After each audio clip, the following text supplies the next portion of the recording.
Cheers, first of all. Cheers, brother. Happy Wednesday. Happy Wednesday. Cheers to our boy River over there for joining us. brother. It's going to be a lovely episode today. I can feel it kind of in my loins, like not in my bones, like properly my loins. Especially when I asked for a cocktail and you said, I'll drink one too, and then River said, absolutely, I'll drink one too. I was like, the boys are firing. Things come in threes. Yes. Right? So we need to make sure you rounded that out. That's why I didn't go to work today. Oh. I was like, comes in threes. I need a proper little run down, wash off, like really let that weekend get away from me so that I can come back charged up. Yeah. But you also did it at a really good time. Like perfect timing. All of the clients that you would work with are packing up their bags today because they're going to go get ahead of the weekend, and especially the 4th of July falling on a Friday. I want to hear your take on this. Do you like Friday, 4th of July, or do you like... Oh, I absolutely love a Friday, 4th of July. I honestly... that was one of my topics today was like we've talked about 3-day weekends. We've talked about kind of lining up, especially having a holiday weekend. Yeah. 4th of July obviously stands for a lot of things. It's, people that are proud of their country, things that we've done, soldiers and people that have fought for us to be able to sit here and have a podcast. Yeah. Right? But having it on a Friday sets me up to where like I can start Thursday if I wanted. And I am starting Thursday. Oh, yeah. I'm inviting some people over. We're going to eat some meat. We're going to because I don't know what I'm doing for 4th of July. Yeah. But it leads me to where like a story where in college where Friday's 4th of July, Saturday's kind of a misnomer. So you kind of just run that party into it. Yeah. So blended. Yeah. So by the time I hit Sunday, I'm like, holy shit, I'm 4th of July'd out. Like I just went 4th of July for 3 days straight. Like I'm as red-blooded of an American as it can come. But like, I think I'm good. I think I need to chill for a second. That was one of the best things about college. Like everybody that went to college, it didn't matter if you played sports or if you were in a frat or you were just there for academics. Like you might come home on a random Tuesday or a Wednesday, and next thing you know, your roommates come home. They're like, "Let's go skydiving." Yeah. And then 2 hours later, you're jumping. No, you're doing some crazy shit. Yeah. Or as simple as like it's a Wednesday afternoon. Summer's winding down. You maybe did your last workout or something leading into today. Yeah. Right. We own our house today, which not to get off topic, I am aware that there is a new record holder. Hey, for Own the House. Our boy, Cameron Braca. Hey, 24. Buchanan Bear. Come on. That guy is, nasty. I think that guy's in his 6th year as well. I think he had an injury year last year. He's had 6 reps at Run the Stadium. I hope that I'm glad that he set a record. He's a JUCO guy. So you're right. He's that, I think that was only his 3rd one. Which still is elite. 3rd time running the stadium, putting up a 24. You want to know what my favorite part about the post was? What's that? So I saw it. I follow Cam, obviously, but Fresno State posted it. But Fresno State also posted the prior record holders. Yes. And I was like, hey, Frank Delana. Yes. You better dust off those running shoes, brother. You got time to go beat. I heard Cam text and was like, there's a new sheriff from town. Oh, that's even better. That is even better. Come on. Dude, but like, dog, that's a tradition that we love. That's something that I think breeds within not even just like college athletics, like just dudes that do hard things and then kind of rub it in other guys' face like, hey, like, just as settle as, hey, brother, there's a new sheriff in town. I know Frank Delana was white-knuckling his fucking Chevy Silverado's truck. Just he might have got another speeding ticket. He's just so pissed off. Absolutely. But no, I think that was a fun, like, that's what I miss about football. It's like those hard things that you do, but everybody's doing it. So you just feel that, like, camaraderie. Absolutely. Everybody's pumped to be done and go hang out with their family, maybe hang out with teammates, go relax for a little bit. But too, like, it's a dog day of the summer. Yeah. Right? We also, wild thing is, I felt like we were just talking about, we went on this, we were kind of in this glory time. We had a lot of different sports kind of finishing out.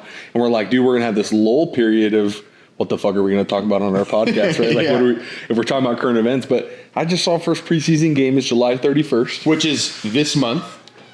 It's already July 2nd. Yeah. Okay, we're 29 days away. And Fresno State is a week 0 team this year. Yes. So they start fall camp in 3 weeks, brother.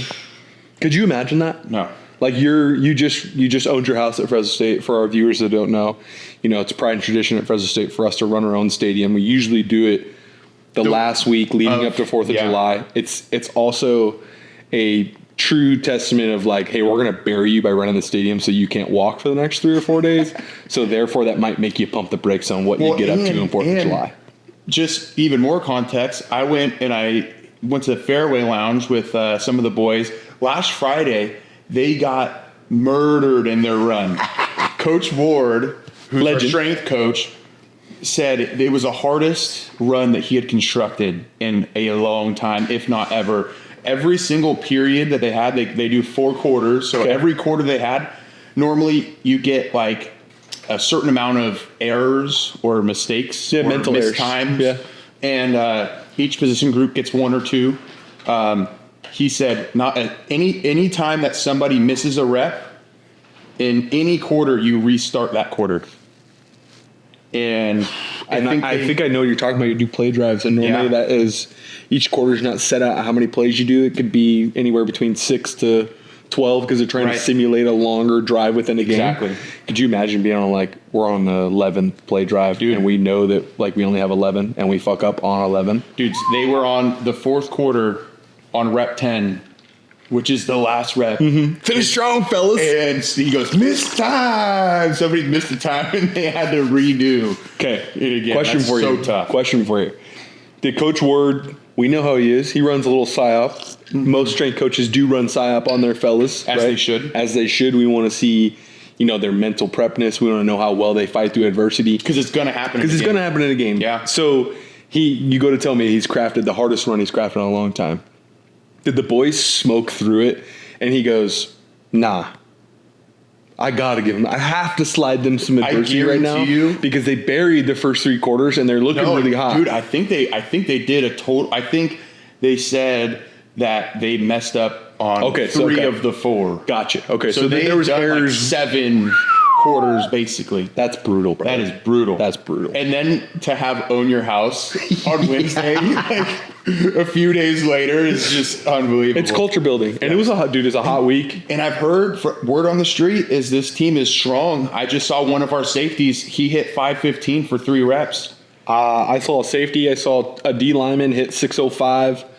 Another O-line, D-line. He was a transfer from USC 2 years ago. He hit 500 or 600. Yeah. Which, boys are looking good. Boys are looking strong. Hey, and that's what we're going to need for last year in the Mountain West. Last year in the Mountain West, it's a must-win, in my opinion. Dude, it's a huge year for the Dogs. It's a huge year for the program. Brand new coach. Lots of tradition that comes out of Fresno State with a new kind of tide turning to a guy that hasn't been attached to our program in any facet. Yeah. Other than potentially having a lineage of a coaching tree that has come through here. Yeah. It's going to be really interesting to kind of see his identity. And I think being close to the program, knowing coaches that are in it, right, that tell us about it, we're going to kind of see a different kind of Fresno State team this year. Absolutely. I think. We're recruiting bigger. We're going to be running the pill a fuck ton behind Which I Bryson love. Donaldson. And we have 4 really good backs, in my opinion. We do. Gilliam, who, came out and has shown that he can He's a play. wily vet, in my opinion. Yeah, He's the wily vet of that room. Yeah, 2 years in a row, he's had shown that he could run the ball solid. Yep. Now we got Bryson, who's a young kid who I think is just starting to come into his shell and can be explosive. Then you got Arsenault, who's a younger guy who, when he was a freshman, was in the same locker block as me. Good dude. He's one of those boys that would have fit in with that Quick 2017, 2018 team, same vibe. And then we got an Arizona transfer that's really speedy. But Call him Luke. Now imagine if you can get those 4 backs where maybe 3 to 4 reps and then switch them out, get fresh legs, and you can pound the rock. And they kind of all, realistically are pretty versatile in the way that they run the pill. Yep. Right? Like if you were to match up, even if you took Gilliam and Arsenault and Speedy and Bryson. Yeah. And had them work on their 1-2 punches. Yep. You're getting a power back and a speed back kind of lined up to each other. Yeah. Well, but our speed back has some power to him. And Gil has shown that he's a downhill runner and he can also make a move. No, he's got a little Same juice thing to with him. Bryson, right? He's a downhill runner, but he has good cuts. And then you got Arsenault that isn't as big, but he's still a physical runner. Great moves, and then you got that speed back. I like that dynamic. Absolutely. Especially when you're gonna have that style of play. We're in a good spot, and we've got plenty of tight ends. 13, 14 personnel. We can see that. I'm pretty sure last time I looked, we had 8 tight ends on the roster, and they're all which is solid. A lot of tight ends. Yeah. Especially when one of them, it was a younger guy last year, who was a freshman, Richie Anderson, and he was on a watch list to be a freshman All-American. Yes.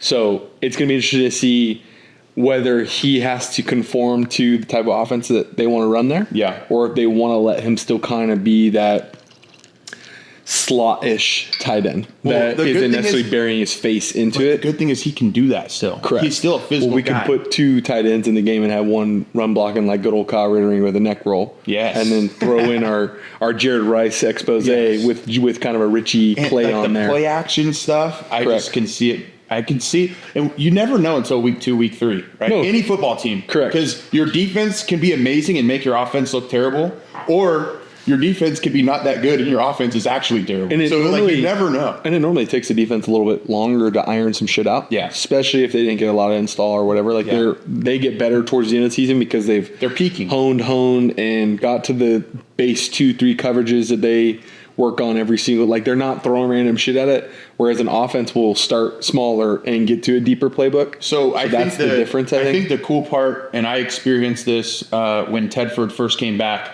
with Coach Coyle as the defense coordinator.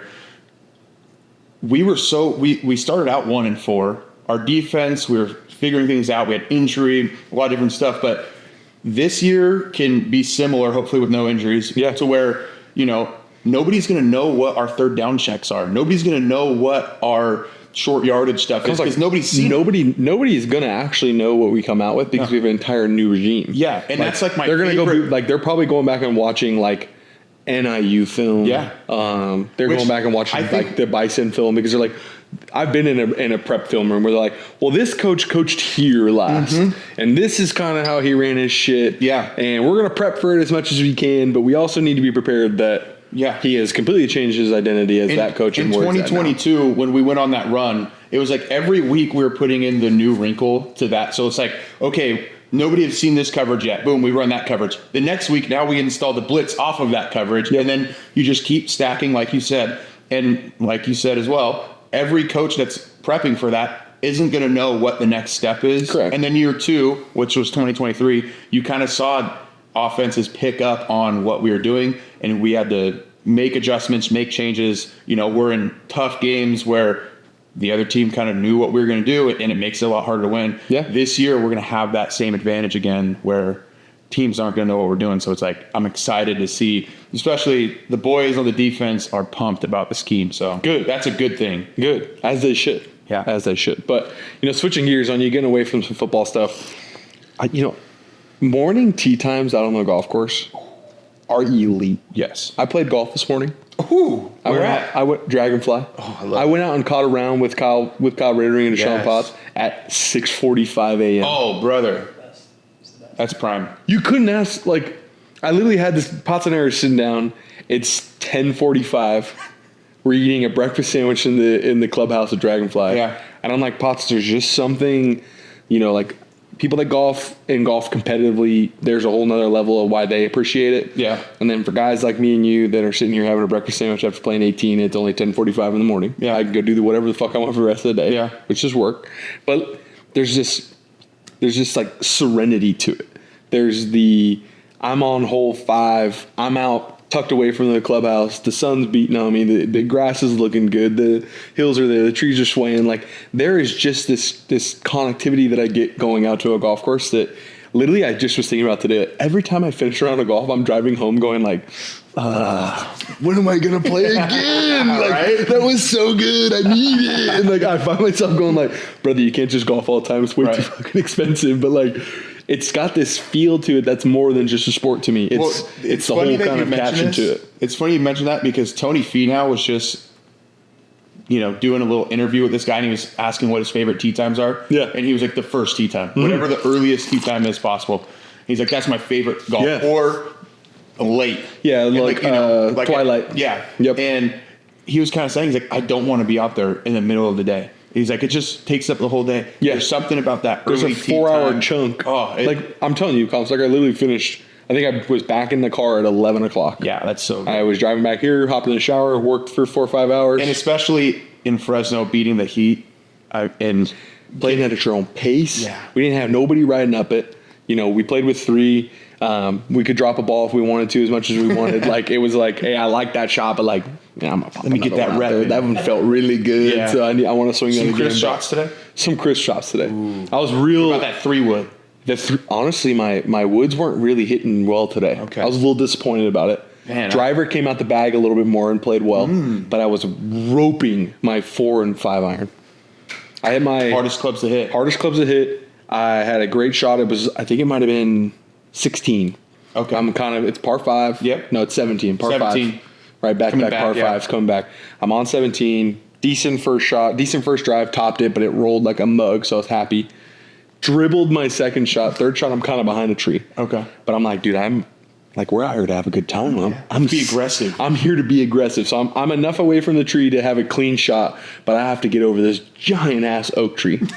You know the oak trees. I know out exactly there. what you're talking They're about. massive. So I look at Kyle and go, I'm taking this 4-iron and I'm about to put this on the green. I'm about 250 out. Ooh. 275.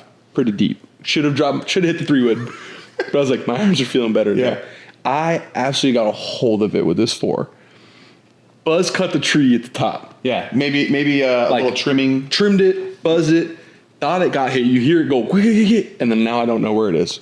And Kyle's like, no, dude, I swear to God, I heard it bounce over there. I swear I saw it bounce. I'm driving up. I am 5 feet on the fringe away from the green. Oh, my gosh. I'm fired up because I'm like, hell yeah, I made it through that tree. Gave it a buzz cut. Normally that chick gets rocketed somewhere else. But I look at Kyle, I was like, that's in the fucking hole if I don't touch that tree.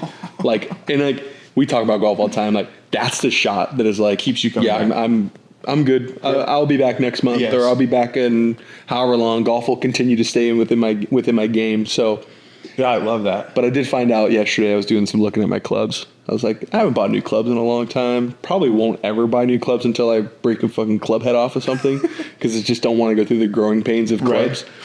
I'm using TaylorMade Tour Burners, oversized. Nice. They are the same age as me. Wow. They were made in 1996. Dude, And I was going to I'm say, out there every time I've seen you golf, like, those are some old clubs. They're old, but I think I shot a 94 today. There you go. And, I was up, let's put this, let's plus 10 4 holes in today. What's that? I was 10 over Oh, really? 4 holes in this morning. Shit. And finished with a 94 because I went par, birdie, birdie, and then took a shit on the back. Dude, how many birdies did you have? I had 3 on the back alone. Dude, I heard this crazy hypothetical. Would you play golf? If you got paid $50,000 a year for the rest of your life, but that's all the money you can make. You can't make money anywhere else. Okay. But your job is to golf, and that's all you have to do. But every birdie you get is an extra $1,000. Every eagle you get is $10,000. I stay 10 toes down on the statement that I've made every single time that I talk about golf.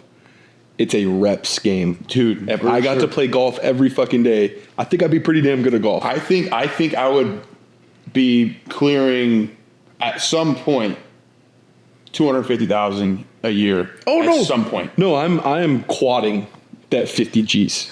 Like I'm by the end of the year, because it's also like I know that there's that dragon to chase. Yes. So like if it's all I get to do, it's the only way I make my money. My thing is, I am going to have a bed at the golf course, so we're going to be playing a lot of golf. I'm going to be playing probably 300 rounds of golf a year.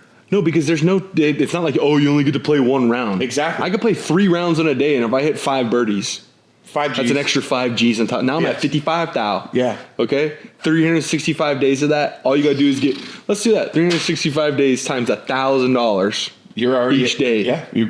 You're not 365,000. All I got to do is play, hit 1 birdie. I'm just going to play until I birdie. I'm fired up at that point. Like all I got to do is hit 1 birdie a day every day. You know how aggressive I'm going to be at every pin, at every single day? I'm just going to rack it up. Okay, I know we're talking a lot about golf and talking about personal golf experiences. Tell me there's not a better feeling when you walk up and you know it's a little bit further than within your grasp. Mm-hmm. But the boys are out there. They're like, hey, we're not out here to fucking lay up. Send it, baby. And then you rope it, but it still ends up in the bad area. Yeah. Can't be mad about it. No. But you also are like, man, I should have been a little smarter about that. I wouldn't have a 7 instead of a 4. Do you know how many times I've sat there and I'm like talking through the shot with myself and I'm like, okay, this is the shot. And then I step up to it and I'm like, you're soft as hell. And I go grab a different club. Grab the 4-iron. I'm like, you're an idiot. Yes. I do that at least 5 times. Yes. Yeah. But it's more fun. But I also I'm a superstitious guy. Like I definitely in the sports world too, and kind of your whole lead up to hitting a shot and all that. Like I try to keep it the same. I try not to get out of my shorts a little too much and just play it how I play it. But there's something about like walking up to the club, looking at your club, going like, yeah, no, that's pussy shit. Fuck that. I gotta go grab the bigger dog. Have you ever like had to tee off in front of a big group of people? Yes. Do you like that? Or no, because I'm not hanging my cap on that I'm great off the tee box.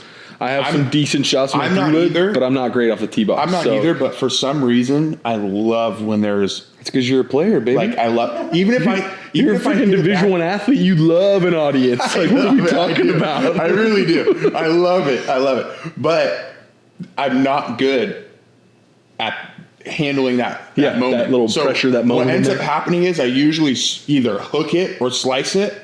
But I'm still like, let's do that again. Yes. Let's do that. Yes. I love that energy. Yes. It's just like, I can't believe that people go to golf tournaments, golf events, and they stand, like there's just an aisle, and these pros are just smoking drives right through it. Like, these people are borderline psychotic, in my opinion, for having that much trust in professional golfers who just hit shots. Thinking about it right now, like from a tee box standpoint, there's probably 3 of my tee shots today that gives some poor patron a concussion. Yeah. Standing too close to the tee box if I was up hitting. Probably like 15 for me. No, like, and then that one casual one that you're like, man, I'm hitting this straight there, and you toe it or you open up or close a little too much and it just goes whoosh. Yep. I mean, you see, I watched a YouTube golf thing where a guy, I don't know who it was, but they're all lined up like that, and a dude smokes. Yes. And they're like, "Oh shit!" Like, but like, it's that dude's fault. No, I'm sorry. Don't stand that close. Yeah. That's like going to RIP SeaWorld. They don't get to have Shamu anymore, and they shouldn't be able to have Shamu because that's fucked up that those animals live in tanks. But like, that'd be like going to the fucking Shamu show and sitting in the splash zone. And then being pissed that you got splashed. Like, dude, right? Don't fucking stand 10 feet away from the tee box if you don't want to take it off the shin. Dude, you know what I just did that was one of the best things, like talking about like fans being like close and stuff. Yeah. I just went to a Grizzlies game last week and sat like second row, right? Like batter's box is like, I don't know, maybe third baseline, first baseline, or behind home plate. First baseline, just off of behind home plate. Okay. Batter's circle, warm up circle on deck, right here. On deck. Okay. On deck's right here. And the boys are. So you're like right in the cubby of where the in and out and the on deck circle starts. It's like perfect. And we're chirping. I'm with Joe Delana and his buddy Orlando. And holy smokes. The Delanas obviously have a fantastic personality set. Yeah. Joe is just rattling off chirps, and it is awesome. I'm enjoying it. I'm beers are flowing. I'm feeling good, and dude, that is one of the most fun things I've ever done in a stadium where the entire field can hear you. Oh yeah, everybody can hear you. Guy grounds out. Dog, that's low A ball. That's like an 18, 19-year-old kid out there. Yeah, and we're telling them as they're in the warm up circle, and we're like, if you hit a bomb, beers on us. A night out at the Brig, we'll buy you a 30 rack. And these dudes are swinging for the fences, dude. And it was so fun. That's so good. It was awesome. Chirping everybody, chirping the other team. That's so good. But like, that's also in the game of baseball. Yeah. Right? Like there's chirps and chants and fans doing all that. And, especially at a Grizzlies game, just for some context, the Grizzlies actually used to be the AAA affiliate of the Giants. So the stadium would be rocking. They used to be the tacos. They do all these different jerseys. Yeah. $2 tall boy nights. Yeah. Like in college, it was kind of a really fun thing to do. Over time, affiliate teams change and they move from different. They're single A now. They're single A now, but the reason they got moved to single A is because they're no longer with the Giants. They're with the Rockies, I think. And the Rockies sounds about right. Already had an established AAA team, so they just ended up moving that team around. Yeah. It's like all those kids are like 18, 19, fresh out of high school, or just got drafted, or from the Dominican Republic or Cuba or whatever. Yeah. And pretty much that's their first instance of playing, on a shortened season or a long season of professional baseball. And those dudes, they loved it. No, I'm sure. They were so nobody stoked. else, bro. Like nobody's out there. So and it was great. The fact that they're getting some energy is probably fires them up. And there was, nobody was really chirping, and then Joe starts chirping. There's a couple behind us that were late 70s, early 80s. loved it. They were rolling the whole night. They're laughing. They're so pumped. Like, we brought energy to the stadium. How good. And Joe was just on a heater. He's rolling. And all of a sudden, like, this, like, 6-year-old kid that's, like, a few seats away starts chirping. And then now all of a sudden more fans chirping. The whole place was just going. That. And it was, like, it was so fun. You could tell the players were really enjoying it. Like, a dude hit a 2-run RBI. And he was pumped, and it was like, all right, we got the boys rolling. Yes. Like, I'm sure we're going to a game next Wednesday because we're practicing. I might need to Paul out. That sounds fun. We're practicing because we're going to go to a Giants game, so we're practicing our chirps. Getting your heckles ready. We're training. Hey. And then we're going to go to the big league. Comstock, that is literally, that's the best thing I've heard you say. Okay, you know why? Because if you're going to do something, you want to be elite in everything you do. Yes. You like, we say in our family, like, it's actually a hard line because there was a day where my dad was on the verge of, like, not making out of the woods with me. And I looked him dead in his fucking eye and was like, did you not train for this? Like, without even drawing. I was only like 20 years old. I'm like, peak athletic, just... I could have sat on the couch for a week and went out and hiked as much as I wanted just because of where I was. Yeah. And my pop's running his mouth about all the shit we're going to do. And we're fucking 2 hours into a hike. And I'm having to like run back and get water because he's cramping. And I'm looking at him like, did you even train for this? And now that's stuck with us our entire, like as a family. Now anything you do, like, do you even train for that? Yeah. I love that you're training at the lowest level of Division I single A low season ball out there, just chirping cats. We're getting ready. So that we're watching YouTube. We're watching YouTube in the garage, chirping the TV, so we're prepared. No, Comstock's watching reruns of like the World Series, drinking beers, like, hey, you're shit. Yeah. So he's Save it for the birds. Save it for the birds. Anytime their pitcher would throw it high, save it for the birds. Anytime it was low, save it for the worms. You gotta start getting on the umpire. Oh, we'd be gotta like, get on the umpire. Pain! Yes. Pain! Anytime it was close. My favorite one. God damn it, Blue, get off your knees. You're blowing the game. It's like, you got to start getting on them. Yes. Like, but I wanted to, now we're talking about some baseball.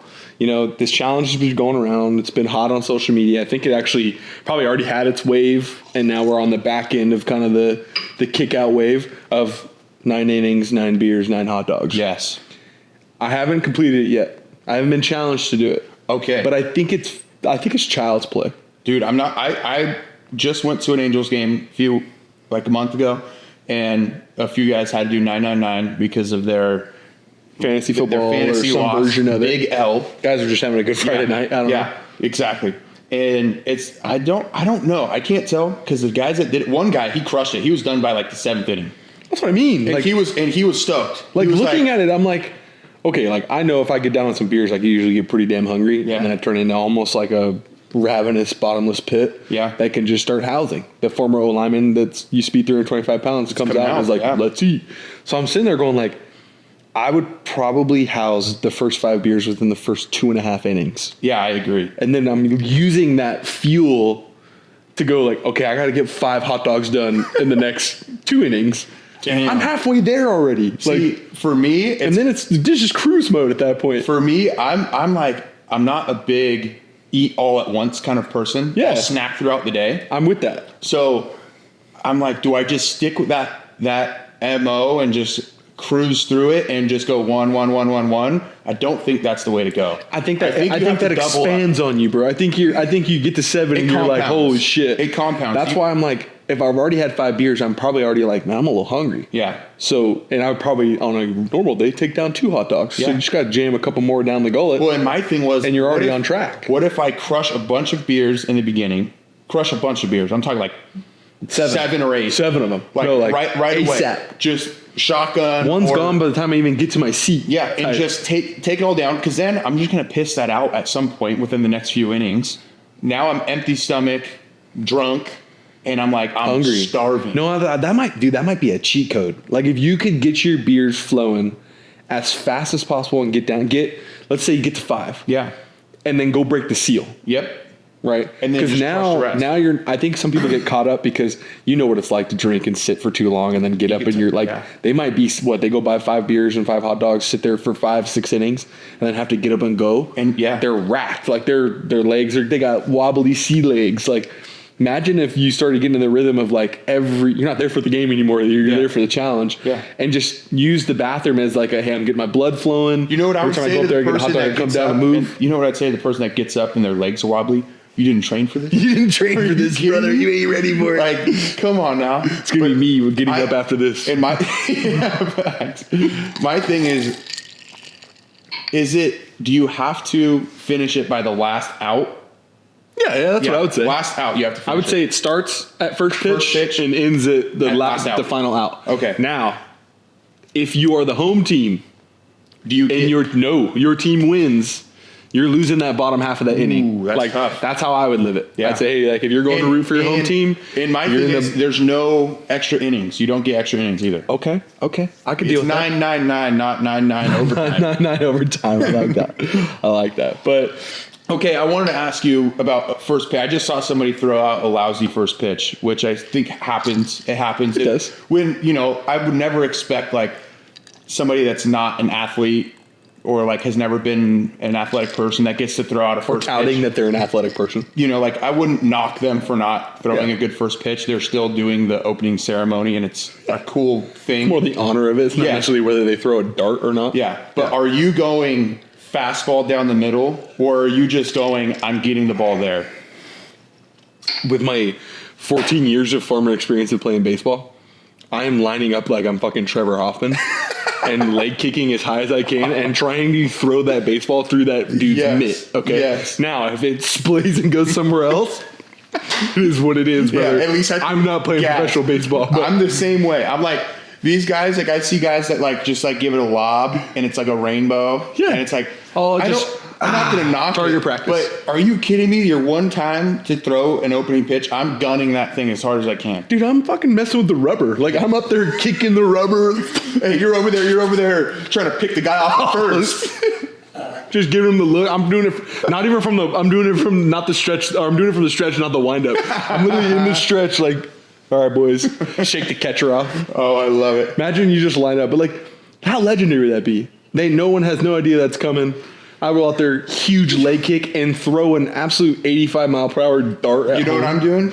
If I'm throwing the first pitch, I'm telling somebody to go stand at first base. I'm throwing somebody out at first, getting the ball back. I'm getting an extra rep. All right, getting the jitters out. Hey, can you guys put someone on first? Why? I need my pickoff first. It's part of my. It's actually a part of my release routine, of making sure that I throw darts up here. I love that. That is so funny. So I'm switching gears on you 1,000 right now. Okay, good. Only because it's a little bit of a personal experience. I've been in the situation quite some time. Yeah. And I want to know your opinion. And it's a bit of a hot take. Okay. Weddings. You're a plus one, which realistically both of us have partners and have longtime partners. Yeah. We're auto plus ones. Right. But your girl, my girl, they end up being a bridesmaid. Ooh. And now you're going to a wedding where she's in the wedding party, but you don't know no one else at this wedding because it's one of her friends. Yeah. So you're solo doloed up on the entire lead up of the wedding day because she's off since 7 o'clock in the morning doing hair, makeup, whatever. Yeah. I'm chilling by myself. What do you get up to? Okay. Well, so this actually just happened to Allie because I was in. You were in the wedding. I was in the wedding. Yeah. I was like the best man, blah, blah, blah. So I'm nowhere to be found like the whole week. Yeah. So if it was me and I'm waking up and she's already gone and this and that, I'm going to the hotel bar. Yep. I'm probably gonna have a few cocktails, just to kind of, especially if I don't know anybody. I might find somebody because I mean, you must have went to like the rehearsal dinner. I went to the rehearsal dinner, but not the actual rehearsal. So it was friends of ours. Okay. So I knew the bride, I knew the groom. I knew a couple other people in it, but I don't know the family. Yeah. Or, hey, this is my second cousin, or here's, my friend from high school. Didn't know anyone like that. What I'm doing is I'm finding somebody or picking somebody out that I think my intuition is going to be like, I think this guy likes to crush beers. I might be able to hang out with this guy. I might be able to connect with this person. I'm going to find them. I'm going to be like, hey, let's go get beers in the morning. We're going to have some beers. I'm going to find out more about him. He's going to, or she, whoever it is going to rally some more troops. Yep. Next thing you know, we're going to have a little powwow at the hotel lobby bar. If there's no bar there, I'm bringing a cooler of beers, and we're going to sit by the pool. And we're going to kind of get some camaraderie going. And then we're showing up to the wedding. and we're getting on the dance floor, and then you're ready to go because you've already broke that ice a little bit. Yeah. The only reason I asked is because I had a bit of a day myself. Dropped her off at the venue. I was either 15 minutes back to the Airbnb that we were at, or 15 minutes to the Foghorn in Morro Bay. Okay, yeah. Which opens at 8. Right. And I was like, going there. Yeah. Got there right at 8. Had a coffee. Finished my coffee. Me and Pep chilling. Oh, nice. And then it was breakfast burrito and beers. Ooh. Well, now I'm sitting here. It's only like 9 o'clock. the wedding's not till 4. And I'm like, all right, Comstock, who can I hang out with? I did the same thing you did the night before. Met a former dancer for Fresno State who's in the bridal party as well. Her husband. Sully? No. What was his name? Justin. Okay. And her name was Maddie. Okay. Justin, blue-collar guy. Both him and his dad work in construction. There you go. Surveyors and inspectors. So nice. Immediately connected with him. And was like, bro, like tomorrow, got the MLR championship on. It's at 11. I will be at this bar at 10:59. Wait, who were you going for in the MLR championship? I wanted my boys, the Houston SaberCats. Oh, I wanted played for them. I wanted the other team to win. And they That's did. who I wanted to win. And they did.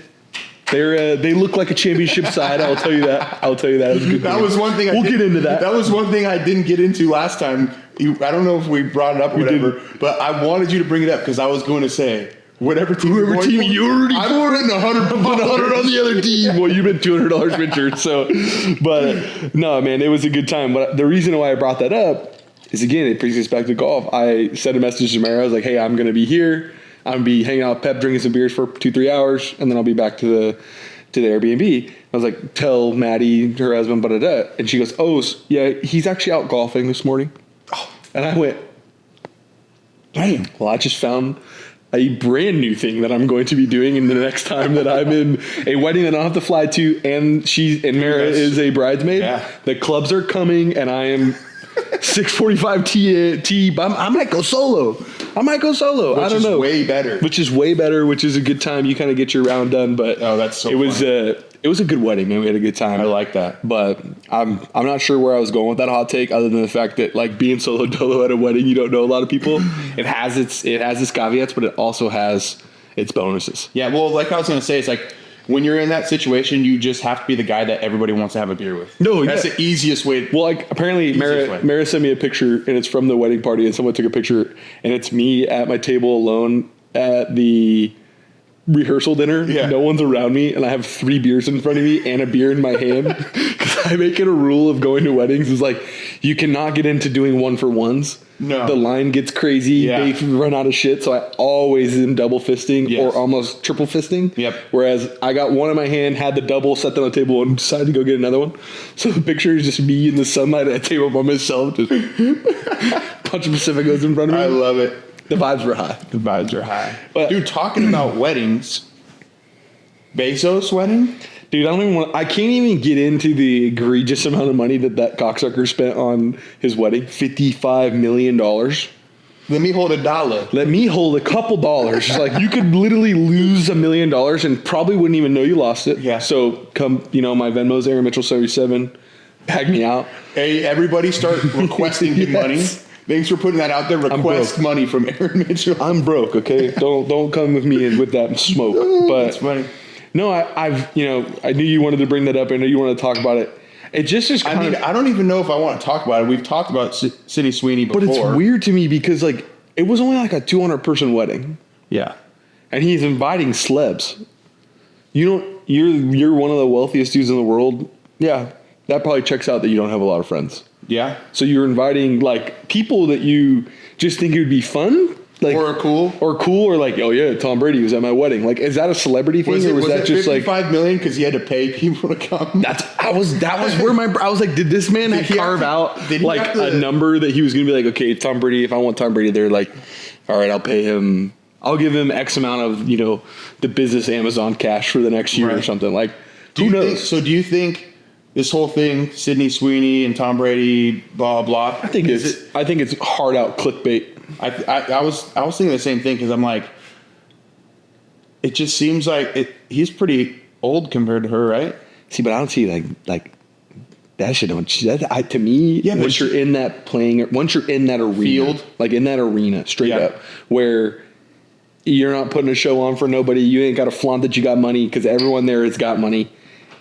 It's just, I think it's different. I don't think it comes down to like Yeah, but the like, true bias of like, oh, he's older than me or he's younger than me. Like, But don't you think like she's kind of like on the rise? She's still like oh, 1,000%. and he's kind of just 1,000%. there. Like, you know, like I'm not. It's hard Tom to say Brady. that about Tom Brady, right? It's But like Tom Brady, you, but like you would it's probably not slap like- me with what I was going to say. Like Tom Brady's not relevant right now. No, exactly. That's what I'm saying. There's Like, no relevancy to why Tom Brady should have been Like, had this big spotlight and why. in he's my there. opinion, Like, he's the GOAT of like team sports. Yeah. You know, like I'm not going to say he's the best. but are athlete. him and Jeff Bezos like buddies?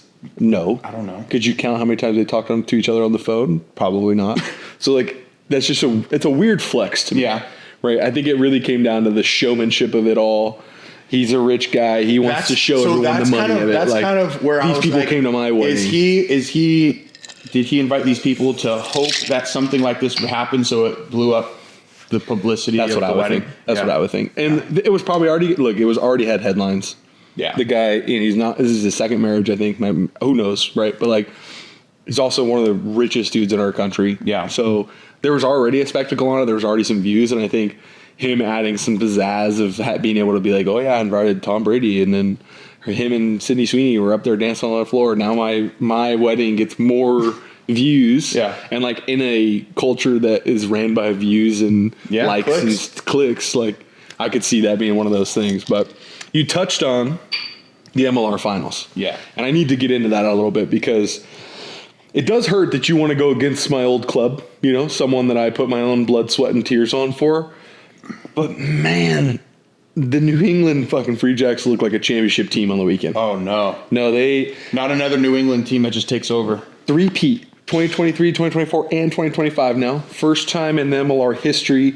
It was like the first time in the United States sports history in like 50-something odd years That there was a three-peat. that it had been a 3P with a U.S. team.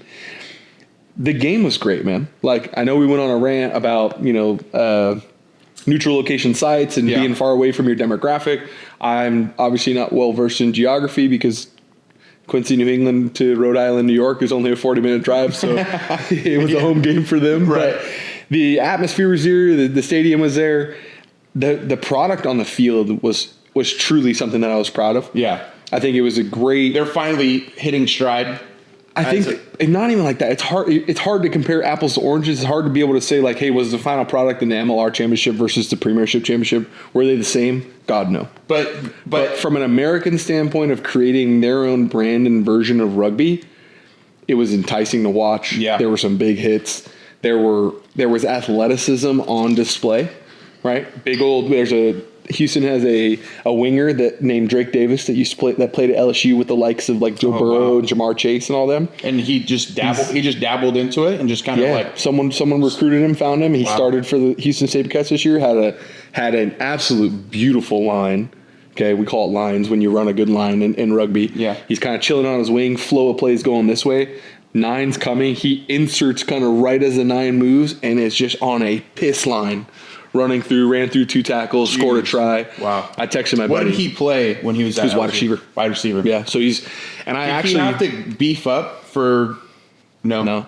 The thing is, too, it's funny being able to watch kind of him, the way that he moves with the pill in his hands, because I've played football and I was around a lot of athletes. Yeah. That just looks fluid to me. Right. Because it's also trained. Think about how often you work on yards after contact and balance. Yep. And, hey, I'm on a one-leg pogo hop, and we're going to jump and land on the other leg, pogo hop and jump back. Yeah. You do that all summer long. Those guys that were doing speed and agility all summer. Rugby, we don't do as much of that. So he kind of has a step ahead. He has a step up because he is trained at a high level Division I university on agility, speed, all that. Like it's the same thing when I first got to rugby. I was light years ahead of everyone because in a 7-yard space I was faster than everyone. Right. Because all I did was train within 7 to 10 yards, and I was switch movement. really fucking lightning fast in that. Yeah. So when I got to the rugby field, within those 7 yards, I could keep up with any back, anybody. So I now take a skill guy that doesn't have the 300 pounds on his body and go, hey, you go out there and you're lightning in a bottle compared to, there's some really good athletes out there. So would that translate into the other league that you were talking about, the Premier League? Yeah. Like, would he translate well into that? I think he would area, because he would, but he'd have to learn the game. Like that's the one thing that you're always going to have a fault of a young American football player that just gets into rugby. Athletically, strength wise, anything that has to do with the true physical attribute, he's going to be leaps and bounds ahead of everyone. Yeah. Maybe not everyone, but pretty 90% of it because of where he came from. Mm-hmm. Where he has to gain back is knowledge of the game, pace of the game. Well, and that's, I don't have to chase this ball around everywhere it goes. I got to let it come to me. That's what they say about the difference between college and the NFL. Like, they say that college is a faster paced game, right? Because whatever reason, there's just quicker movement. But the kids are older, they're developed a little bit more. In the NFL, they always say it comes down to who's the better decision maker. I've had conversations. Everyone's on the same playing field. I've had conversations with some of the guys that we played with that are in the league now, and they're like, it's all about getting with the vets and understanding the ins and the outs of the game. Like, and they also create shortcuts. They create shortcuts for themselves. Yeah. I think that they get so dialed in and so tuned into what they do that they've also already taken out the fluff. Right. Whereas like a younger DB or something is like, oh, I had to take 3 extra steps on that. And he goes, oh, a veteran's like, I'm not taking those 3 steps because I saw his feet paddle and I'm jumping this route and now I have 10 interceptions on the year. He learns that by being with somebody, not just doing it. I played with Evan Williams, who ended up going to Oregon his last year and then is now with the Packers.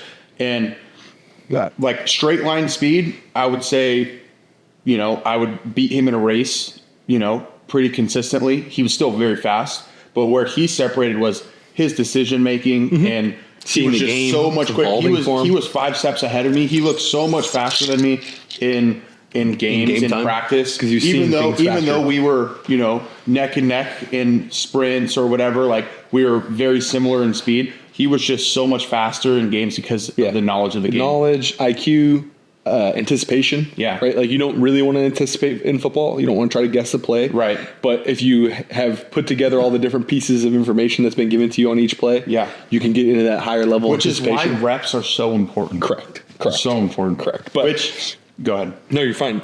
You're 1,000% right on. Like comes down to your prep, your time. Now you guys walk in, you're the same room athletically. You've beat him in a race, whatever.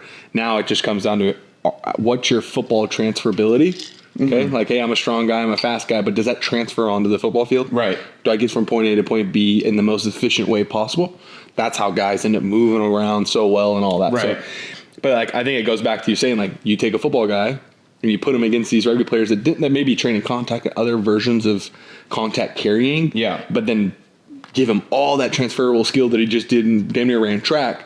He just looks different. Yeah. Right. So, but why I wanted to talk about the MLR championship is about our clip the other day about the OKC winning the NBA finals. Yes. Okay. If you want to see what you're supposed to do after winning a championship, whether that's your Little League championship drinking apple juice or the MLR championships drinking beers or the NBA final champions or a Grand Prix with freaking the nicest bottle of champagne. Okay. You do not leave any on the table. You grab it and you go. If you want to see how it's done, you go to the USMLR Instagram page and look at the New England Free Jacks calm before the storm. Bro, you sent me that post, and it is night and freaking day. That is how it's supposed to be done. Yes. Comstock, I promise you half those dudes stayed in their kit. I know for a fact one of those dudes probably stayed in the same boots that he wore. What is the little thing? That's Budgie Smuggler. What is it? Budgie Smuggler. Yeah, they stayed in those things. They absolutely. One, I don't get it. I never understood it. Guys will wear that as like their compression shorts. Yeah. And just wear that and no other, or just a rugby shorts with that. One, the chub rub is nutty. You can't the big fellas cannot be running around wearing. What's up with that though? Why is that a thing? Is it just like a traditional thing? No, is there a functionality? It's an Australian company. Okay. Obviously rugby's pretty big in Australia. I don't think there's functionality to the budgie. Okay. Because like a girdle in football. Yeah, it's got a bit of functionality. Put your pads and stuff. There's nothing to it other than just some swag. Maybe a lot of guys will wear like their home countries on it. I know probably 2-3 years that I was at San Diego. Wait, so is that just under or is it shown? It's just under. It's just under. So it's like underwear. Nobody even knows. Unless you get your pants pulled down or like you're in a ruck and some crazy stuff happens. But like most of the time though, guys literally like I've had some foreign teammates that like right when the game's over, like they're already in the locker room and they're into the budgie, just chilling there with beer in hand, just tape everywhere. Like, it's like, where's the beer? I could never. But I digress. You need to go check that video because that is the way. That's how you get it done. That's why they're champs. First of all, that's why they're champ. Their culture is phenomenal. I know that's not the first time they've done it, but it's just one of those things. Like, I go back to the same thing I said on that other clip is you never know when you're going to make it back there. You have no idea if the New England Free Jacks will ever taste the glory ever again. Yeah. And you have got to suck the juice out of it. You've got to pour every bottle. I don't care if some of those bottles got poured out just to get poured out. A couple from a dead homie. So you just got to make sure that there are not beers left on the table, because I just think, again, man, it goes back. I've lost more games than I've won, and I hate losing more than I love winning. Yeah. So I like to taste the glory every time that I get a chance. I feel it. Man, what do I want to get into? I had something else I wanted to talk to you about. Yeah, I know. Oh, July 1st was the Bobby Bonilla day. Oh, do you know about Bobby Bonilla? He's still getting paid. Bobby Bonilla is getting paid $1 million that. through 2035. Dude, I just saw that last He's night. Got 10 more years of getting $1 million payout. Hey, and that guy's walking around with a smile on his face. So I did some research on it, because obviously it's a deferred contract. It is a deferred contract, but he deferred his contract and then put an 8% interest on it. But how? Because it's part of built into the contract. So he just said. He said they agreed to terms. They said, "Hey, I'll defer this payment." Did they not read the terms? No, they did. But this is saying, I'll agree to those terms. If we defer it, they were probably like, "We'll defer payment, but we want X amount of interest on deferred payments as it goes," because that's just another way of being savvy of like, getting more. Maybe I'll take a little less, but with that 8% interest, I gain back twofold of what I took my number down to get to where I was. So there's no salary cap or anything in baseball. Nope. So did the team just not think about math? No, they actually, I think it's the other way around. I think that they thought about the math a lot. Okay. And said, okay, here's what our salary looks like over the next 10 years. Okay, we can't pay him that now, but we know as our league grows, we're going to make more money. Our brand gets bigger. We'll be able to, we'll have cash flow. If we defer it, you're in the real estate business. Yeah. How many times do these big companies defer big ass loans? Because they're like, well, we're not quite there yet. We'll deal with that problem when it gets there. Yeah. And then some businesses go under because that deferred payment loan is millions and millions of dollars that they don't have the capital to approve, where an MLB baseball team doesn't give a shit about that. Yeah. They're going to be pumping money left and right. Like the big one that I was talking about was Ohtani. I mean, Ohtani did that with $68 million of his own contract, and the payments don't start kicking to him until 2035. Yeah, that's insane. I would take that all day. Yeah. But to me, it just seems like, it seemed to me in my business mind, I'm like, it just doesn't make sense to be like, oh yeah, I'll pay the interest on that. You know, like that's a whole lot of. But I think it's pennies in the couch by the time they're done with it. Yeah. Like I really not to us and not to like 98% of the normal population of the working world. Yeah. But I think to upper echelon owners of sports leagues, and there are like, what was their payroll for the year before that? You know what I'm saying? Right. Like, right. Okay. I can defer. The math equation comes in. It's like, okay, well, we were going to be 50 million over salary cap. Okay, Ohtani, let me defer. Let me defer 60. I thought they don't have salary caps. They have. Or is that NBA? Or is it NBA? No, I don't think there's a salary cap in the MLB, but there's a luxury tax. So I think if you get over a certain threshold of spending, you get to this luxury. Because I thought that's why the Dodgers. No, they pay more money. Basically, just been buying buying World Series. They have, but I think it comes down to like you spend over a certain amount of money. You reach this bracket that does turn into a tax. Okay. That's not necessarily based on salary. It's just based off the checks and balances of the league. Gotcha. That's why that's where it gets to not having a salary cap. It's like, hey, we don't want to bar you from it, but if you want to go overspend than everyone else, you are going to you're going to get a luxury tax from the rest of the league. Yeah. To bring them up a little bit. It never really levels them. It just makes it to where like, yeah, you can spend all that money you want, but we're going to charge you more. Yeah. Like because the MLB will take that money and put it into their league or how, like there's probably some written down literature of like, hey, the 5 smallest markets in the MLB get a cash payout from whatever, right? Yeah. So update. I caught my first fish. Hey, come on now. Come on now. Ripping lips. Hey, ripping lips out there. Me? Come on. It was electric. We were up in Kings Canyon, did a little hike, went far out there. I don't know if this place has been fished very much. We had to bushwhack through. I'm 71. We counted them. 71 freaking mosquito bites with half a bottle of bug spray Mosquitoes did not care. They're built different out there. You got to get DEET spray Dude. for them. You got to get like deep wilderness DEET spray. It was awesome. Shit that smells like you just poured gasoline on yourself. This was like that all natural. Nice. Yeah. Those mosquitoes like were really lemon. Those mosquitoes were probably landing like, hey, Ooh, little flavor. this tastes good. Hey, they salted this Let me get steak. this butter, brother. But yeah, it was good, man. It was out in the freaking wilderness. How good? Yeah, I haven't done that in forever. So Well, you were telling me about that, and we had talked, earlier in the week about what Yosemite looks like and all that. And I was thinking about it. We talked a little bit about 4th of July. It's this weekend. Yeah. We've talked about the summer. It's a great time to get out, but like right now, I really do like it is true outdoor season. Yeah. It is camping. It is canoeing. It's getting out and fishing, taking hikes, getting out in a body of water somewhere. Like it's making me. I almost bought a deer tag. I've never deer hunted before in my life. But I'm out in the wilderness. I'm like, let me help you out. All right, you made it very apparent to us that you like to like dive deep down hard onto new things when you just barely got into something. Don't buy that deer tag yet. Right? I know it was $40. Go fishing a little bit more. They really got me. They were like, go it's fishing only $40. Yeah. Yes, it's only $40. It's $40 deposit, brother. It's gonna cost you probably $500 to skin that deer and actually get to eat it. So let's do some. Let's think about the math. And that's where I get myself in trouble. I'm like, okay, I buy a fishing pole. I can go fish relatively cheap. You know, like gas to get there, some sandwiches. You're fine. You know, it's all in a day's work. Yeah. Yes. I mean, I don't know what I'm thinking, but I still want to do it. I'm delusional. We got enough buddies in town that could get that done for you. Yeah. But they'll have all the shit you need to do that. We'll figure it. We'll cross that road when we get there. Yes. But yes.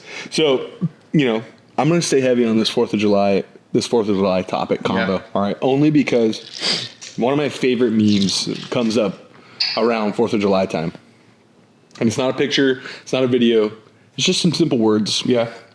And it's some American is sitting on his couch on a Thursday night with the use of all 10 fingers. Oh, yeah.